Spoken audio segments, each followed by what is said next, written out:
Hi, everybody. This is Lisa Kessler, and I'm here today on behalf of Cheers for Charity New Hampshire with my dear friend Joanne Burchuk. Hey, Joanne. Hi, Lisa. Yeah, Joanne Burchuk with Lighthouse Physical Therapy and Cheers for Charity. So today I would like to welcome Ellen and Melissa from New Hampshire Fiddle Ensemble. So welcome, ladies. Great. Please introduce yourself and tell us all about your group. Hi, Joanne. Thanks so much. Thanks, Lisa. Yeah, I'm Ellen Carlson. I'm the executive director of the ensemble, and we've been this will be our 15th year, but only our second full year, I think, of being a nonprofit. But the New Hampshire Fiddle Ensemble is we're dedicated to bringing community together through music, and our goal is to be a unique community-based organization that encourages, teaches, and creates opportunities for musicians of all ages and levels to broaden their horizons, music horizons. So what we do is we teach our members how to learn. They learn different styles of music, bluegrass, Irish, klezmer, blues, rock, all kinds of styles of tunes and singing. And then we give them a place to showcase their what they learn, and we teach by ear. So they go on stage and they don't have any music stands on stage. They're all looking at each other, all having a good time. And it's not only fiddles, it's guitars and basses and mandolins, and we even had a young girl play trumpet. And they sing and they play solos and learn how to improvise. And to me, the best thing about it is it's for ages whatever, like last year we had ages 8 to 88, and it varies. And so we have families that come together. We have young girls playing with their mothers, or a brother and sister in the ensemble, and we rehearse at one of the grandparents' house, and we have groups all over the state and in Maine. So that's a lot. That's kind of what we're up to. So yeah. You want to tell a little bit about how they can find more information about us? This is Melissa Caron here. Yeah, hi, I'm Melissa Caron. I'm the Associate Director of the New Hampshire Fiddle Ensemble. And you can find out more information at our website, nhfiddleensemble.org. And we also have a Facebook and an Instagram. We're trying to get that going too. So you can find us on there. There is a lot of information. We're just starting the registration process. The rehearsals start at the end of November and go through the winter into April. So people are just starting to register, and our rehearsals are in 7 different locations. Let's see here. We've got Exeter, New Hampshire, Manchester, New Hampshire, Tilton, New Hampshire, Tamworth, New Hampshire, Milford, New Hampshire, and then Kittery, Maine, and Westbrook, Maine. So it's quite a large region. And then in the spring, all of those groups come together for 2 large dress rehearsals and 5 or possibly even 6 concerts this year in the spring. So all of that information, the dates that we rehearse and the concert dates, is all on our website. If you want to check out more about that. Yeah, it's also for all levels. Yeah, we have people who've been playing for a year who come in, and we offer music, for at a beginner level for them. But then at the same time, in the same piece, we have someone playing who's been playing for 40 years, who was a teacher in the schools, who's playing along with them. Maybe they're doing something more advanced. Maybe they're doing a harmony part. Maybe they're going to take a solo. And so everybody's playing and just having a good time.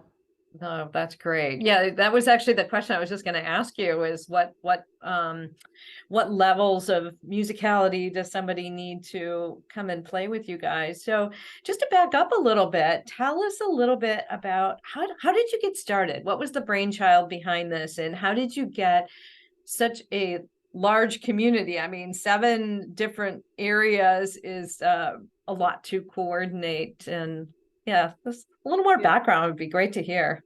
Sure. Yeah. So I used to teach middle school math for 15 years, and decided to leave my career because I was always balancing my career around my fiddle playing. So I said, well, geez, why don't I just play fiddle for a living? So I was looking for things to do besides teach, and I've always wanted to have a place where people could go learn how to not only play fiddle tunes, because there's a lot of opportunities to do that in our state. They can go to contra dances. We have a huge history of fiddling. but I wanted people to learn how to play with singers and guitars and mandolins and banjos. And so I started a group with the help of the Franklin Opera House, who allowed me to practice there for free for the first year, as long as we did a show for them, a concert for them. We started with about 20 people, and people were coming, because I've run a camp for a while too. People were coming up from Massachusetts to be in the ensemble. So for that first year, we had 20 people. We put on a pretty good show at the Franklin Opera House, pretty full house for the first show. And then I'm like, well, geez, we should, instead of having all these people from Massachusetts come up to Franklin, New Hampshire, why don't I do a group in Exeter instead? So I started doing a group in Exeter, and then we got a bigger group. And then we had more interest, and we had some interest over in the more in the seacoast area. And Melissa happened to be living in Somersworth at the time, and I got her to join us. And Melissa has a huge following because she's just the nicest person in the world and a really good teacher and player. And so adding her got a lot of people involved. And we added Shauna Eisenberg, who teaches in the Tamworth area. And I lived in Tilton for a long time, so we were doing a group up there. And it's just we've just had people coming to our concerts and wanting to join because they saw our shows. Yeah. Yeah, so it's been 15 years, and the group has grown from 20 to about 120. Nice. Yeah. What a great, like, grassroots kind of community engagement opportunity. You know, just I mean, I used to play flute in high school and then well beyond, you know, but I haven't played in our church for a while, which I used to, but I loved that. Like, I loved being able to have a place where you can continue to showcase and just play with other people. I mean, music is amazing. Yeah. But the one question I have too is, how do you get people to not rely on music? Because I don't think I've ever played anything where I haven't followed the notes. So Yeah, so at all of our rehearsals, we give them music. We also give them recordings, and we make some videos for them so they can refer back to them. But there's a whole process where we teach by ear. And what that means is we'll play a little part and they'll play it back to us. And then we'll play a little part again, they'll play it back to us, then we add on to it. And yeah, I don't know. It's just, it's a hard work, and people know that we're serious about it. You know, the first few years we're like, oh, she'll let us have music on stage. And I'm like, nope, no music on stage. And so people know that we're serious about this, and they work hard. And so they go to rehearsals outside of our regular rehearsals, and they create a little community of playing. And there's a lot of people who came in reading music and didn't know if they were going to be able to learn by ear. And they're surprised when, you know, 1 or 2 years later, they're learning everything by ear. And we supply recordings that are up to speed and recordings that are slower, so people can really hear the notes and learn them by listening to them. It makes us a lot more interesting to watch, because all the people on stage, which would generally, even though, you know, all 120 people might not go to a concert, but we'll have 80 people on stage, and they're not staring at a music stand. They're looking around at each other. I mean, you have to go on our website and check out our concerts, because people are having a good time up there. So, yeah, it's yeah. And where do you usually have your concerts at? Go ahead, Melissa. Yes. So the concerts, we have one at the Exeter Town Hall, and that one's been going on for a while. The Franklin Opera House, as Ellen mentioned, that one has been happening for a long time, but they're closing for some renovations. So Meredith is going to be a new location this year. Then we do one at the Kittery Community Center at the Star Theater there. Mhm. And we have one at the Derryfield School in Manchester, New Hampshire, and also at the Westbrook Performing Arts Center in Westbrook, Maine. Yeah. And, you know, we sell out, you know, Kittery and Exeter, we pretty much sell those out. So we're really growing, and we've got to, you know, we're going through that growth time where we're like, okay, what do we do now? Add another concert, you know? So, yeah. It's really nice because, you know, there's so many reports out now about people's mental health, you know, older people feeling isolated, young people feeling depressed. And as you know, you play, Joanne, you know that music just can really do a lot for your mental health. It can really help you feel connected. It can and get some endorphins going in your brain, and it's a great way to put people together. And really, it's just, to me, the best thing is to watch a young kid step up to the microphone and take a solo, and right after that there's an 85-year-old ripping it up too. It's just it's a great thing.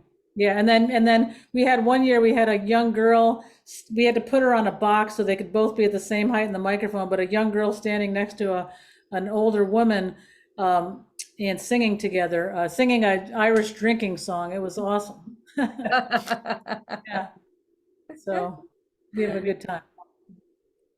What a great way to add, so much to the community. I love that.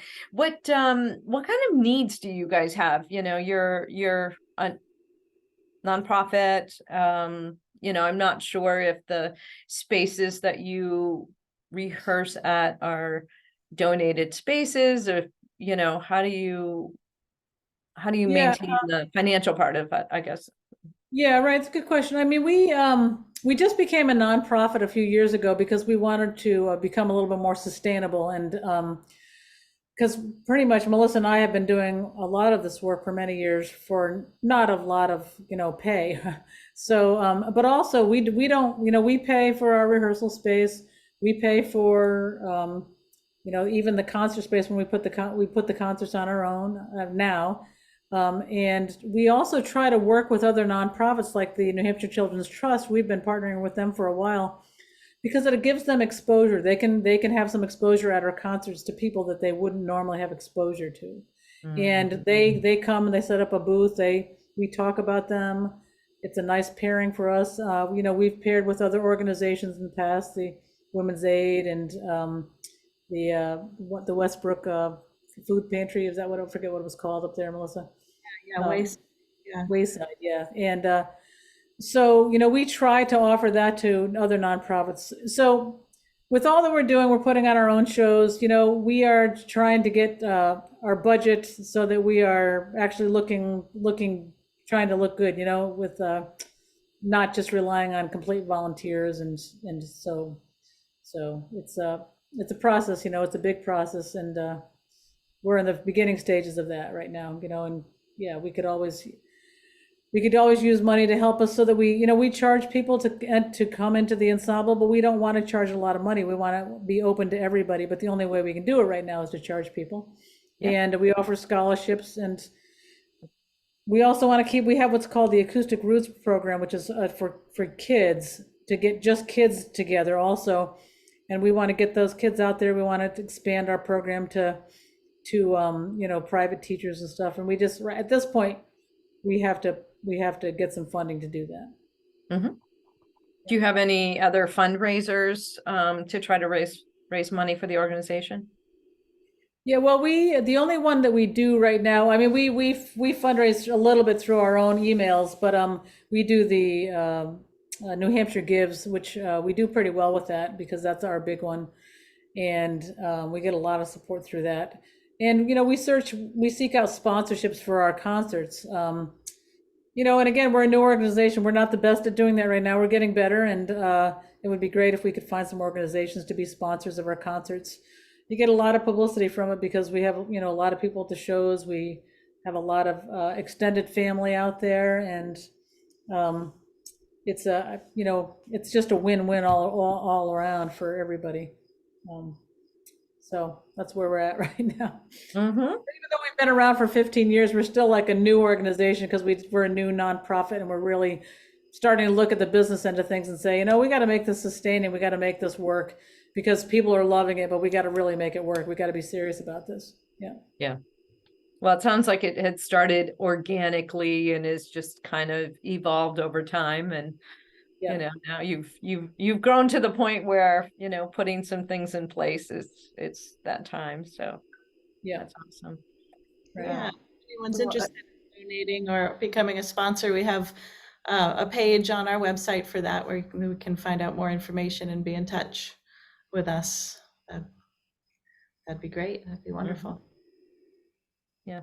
Lisa, I saw you just unmute. Did you have some?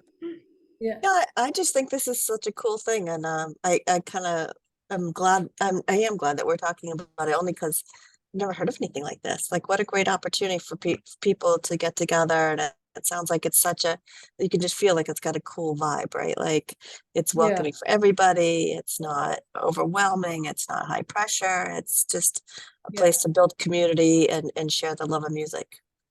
Yeah, it totally is. And I just wanted to say something about in that point because, we are really, we have, younger people, we have older people, people who played when they were in high school and they haven't played for 30 years, whatever, because they raised a family. We're really looking for people in the 30 to 40-year-old age group. And because of the way we are, we do Zoom rehearsals, we do in-person rehearsals, they can go to many different locations.